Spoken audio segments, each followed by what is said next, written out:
Here is a peculiarity of dreams that almost everyone has noticed. The most emotionally intense moments in a dream are often attached to things that seem, in retrospect, completely disproportionate.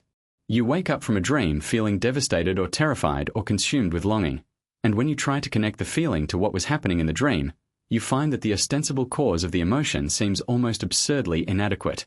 The overwhelming grief was about a broken cup. The paralyzing fear was about being late to a meeting. The intense longing was for a person you barely know.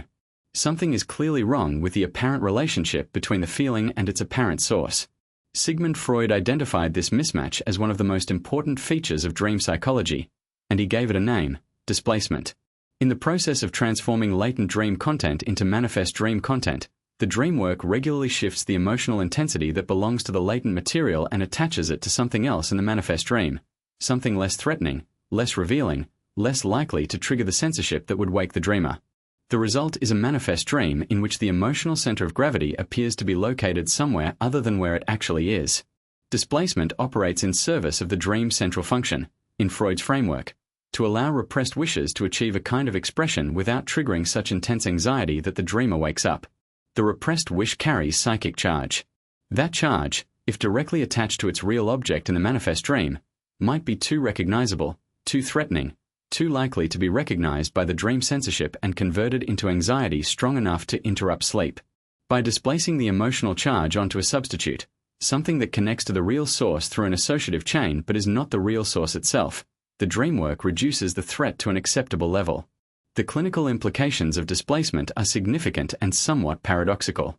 In dream interpretation, the most psychologically significant material is often not what feels most important in the dream's manifest content, but what feels most peripheral or inexplicably intense. The element that carries an emotional charge disproportionate to its apparent significance is precisely what displacement analysis would target. This is where the latent material has been displaced to, and following the associative chain from this element back through the displacement will often lead toward the real source of the dream's emotional energy. Consider a dream in which you are having a conversation with a colleague, and the conversation is pleasant and unremarkable, but there is a painting on the wall behind your colleague, and the painting produces in you a feeling of intense, inexplicable sadness. The conversation is manifest content. The painting is manifest content. The sadness attached to the painting is manifest content. But the displacement hypothesis would suggest the painting is not what the sadness is really about.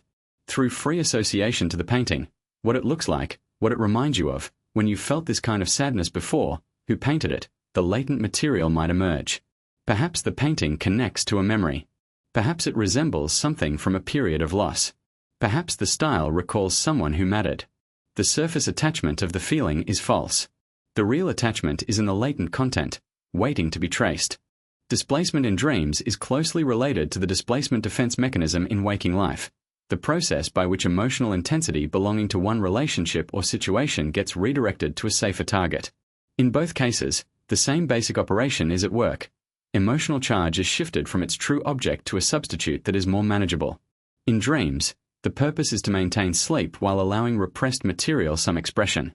In waking defense, the purpose is to discharge tension without risking the consequences of directing it toward its real source. The lesson of displacement for anyone interested in understanding their own dreams is a counterintuitive one: distrust the apparent emotional logic of the manifest dream. Where the feeling seems most strongly attached in the surface narrative is often not where the feeling belongs. Train your attention instead on the moments of unexplained intensity, the images that seem oddly charged, the peripheral details that stick in memory for no obvious reason. These are displacement's fingerprints, and they point, if you follow them carefully, toward what the dream is actually about. Subscribe to Psychology.